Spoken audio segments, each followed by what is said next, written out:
Before we begin, a quick note. The voice you hear is AI. Not because I'm not real, but because it allows me to share these stories with people who speak languages I don't speak native. But everything you'll hear comes from real experience. I've worked as a coach and entrepreneur for over 30 years, and what I share is always based on true stories, real people, and lived moments. It's exactly 7 o'clock in the morning when a message appears in my inbox. A woman I've been coaching asks if she can share something urgent, something that couldn't wait. She hadn't slept all night. I pour myself a cup of coffee and start the video call. Her tired eyes appear on the screen, saying more than any introduction ever could. 3 days earlier, she had met someone, or more precisely, her taxi driver. He'd taken her home late at night, and the conversation had been easy, warm, unexpectedly kind. He'd asked her out, and now she wasn't sure if that was a good idea. Not because she didn't trust him, but because she didn't trust herself. What if he doesn't like me? She asked. What if I say yes, and then feel stupid for believing it could be something good? After everything that had already happened, maybe it was safer not to hope at all. Not out of disinterest, but with intention, I gently shifted the conversation. I asked how things were going with leaving her job, the thing we'd been talking about the last time we talked. Unfortunately, not much had happened yet. She wasn't sure anyone would actually want to hire her. Who would pick me, she said softly, when there are so many others who are better, stronger, clearer.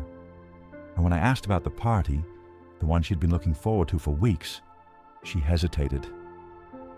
I had other things going on, she said quickly, then paused. Actually, I just wasn't in the mood. And when I feel like that, I know other people don't really like having me around. That's probably why I didn't go.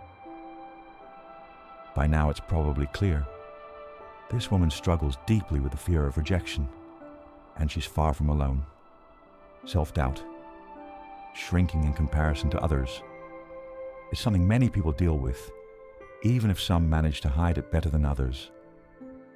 And in more extreme cases, it doesn't just shape behavior, it erases it.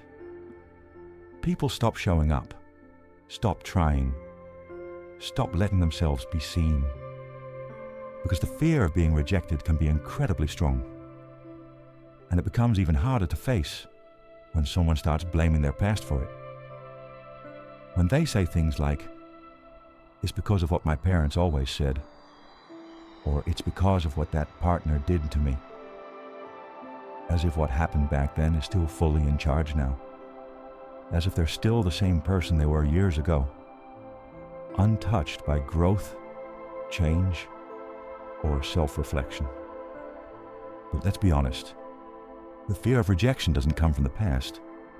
It may have started there, but now it's time to let go.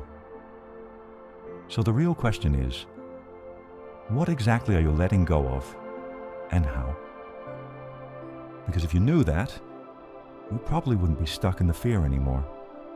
People often think the way out of fear is to build something new, like self-confidence or self-worth.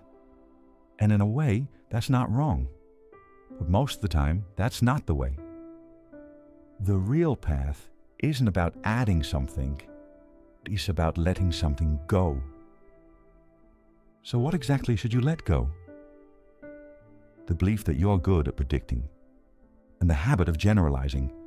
People with a fear of rejection are often extremely busy inside their own minds, running through every possible thing that could go wrong. But what they don't realize is this: they are the worst predictors in the world. Truly terrible.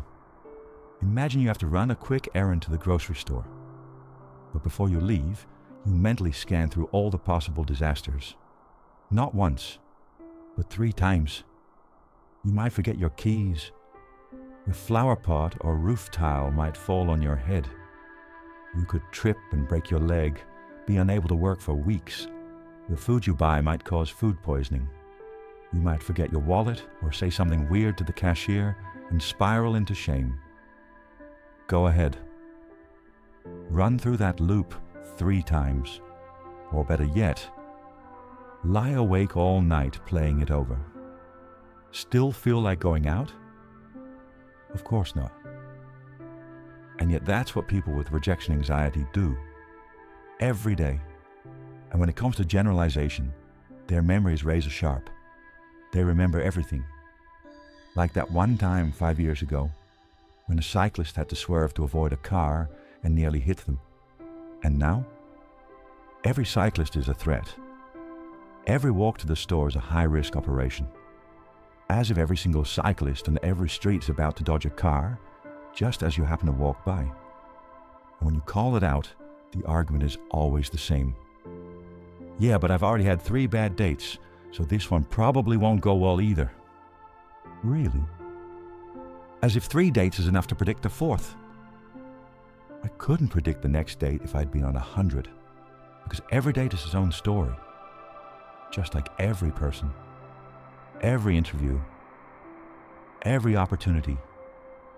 Even after hundreds of rejections, you still have no idea what might happen next, because every moment stands on its own, no matter how many came before. Our ability to predict was never meant to be used like this. It's something we developed to protect ourselves from real danger, like knowing to run when someone charges at you with a knife. That's a true threat. But if you're already running before there's even a knife in sight, maybe it's time to stop predicting.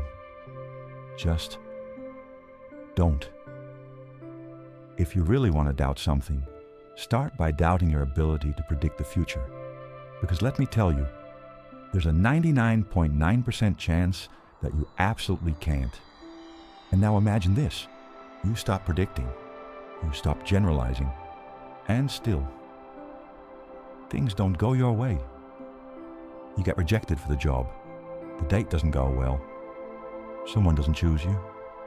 Even then, let the rejection stand on its own. It's not part of a pattern. It's not proof of a story. It's just this one rejection. And this one rejection has nothing to do with the ones that came before it. Rejection doesn't say anything about you. It says something about what someone else needed. And you can't and shouldn't be what everyone needs.